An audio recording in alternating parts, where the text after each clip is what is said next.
Greetings, my name's James Alison. Currently I'm in Mexico, in northern Mexico, but I'm sending you greetings in the hopes that I'll be seeing some of you, at least online, in later July, because I just want to express how delighted I am to have been invited to give a series of talks in Bonnevaux by Lawrence and by the community. And I will be going there and hoping we can share online some of the things that I'll be working through. To share with you what I want it to be about, I'm really interested, just as the last decade has been developing and how has kind of hyper-accelerated with COVID, with asking what is Christianity all about? What is the shape of Christianity going to be in the future, as we see it beginning to become dissociated from all the political and institutional bulwarks that held it up, but that also scarred it and made it seem something that it was not. So I want to start by reading you a quote that I found very helpful, which is going to guide me in what I'm going to be doing, I hope, with you. This is a quote from a thinker called Shirky, which I found on the site of a friend of mine, Andrew Sullivan. It says this: when ecosystems change and inflexible institutions collapse, their members disperse, abandoning old beliefs, trying new things, making their living in different ways than they used to. It's easy to see the ways in which collapse to simplicity wrecks the glories of old. But there is one compensating advantage for the people who escape the old system. When the ecosystem stops rewarding complexity, it's the people who figure out how to work simply in the present, rather than the people who mastered the complexities of the past, who get to say what happens in the future.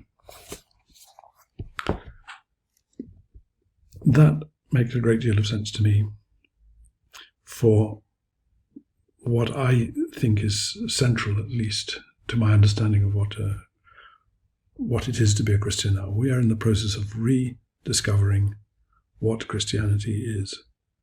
Not as an act of rebellion, not as an act of revolution, but simply because the collapse of so many of the things that held up institutions, structures, systems, historical ways of understanding, so many of those have turned out to be much more fragile and to have disappeared much more quickly than we thought. And yet, it's important to find out what is actually at the center of the Christian revelation and the work of the Holy Spirit, and the building up of people into lives of fullness, holiness, and joy. That's more important than ever. So, what I shall hope to be doing is pushing away, nudging, I guess, at some of the solid thinking, solid seeming things that have held us up, understandings of goodness, of power, of order, and so forth, to show how actually Christianity, the message of Christ, the life of Christ, the work of the Spirit in us, is undoing all those things from within and turning us into something different than we imagined, but actually much better. And I'm hoping to do this by means of slow, patient reading of several gospel texts, leading to eventually to a richer understanding of the whole way we think of ourselves as being created, saved, rebuilt, becoming good, becoming holy. How all of that is acquiring a quite different paradigm than the one that we are used to, and that it's actually a much richer, healthier, holier paradigm, but one where, let's say, many of the complexities of the past are hindrances rather than helps.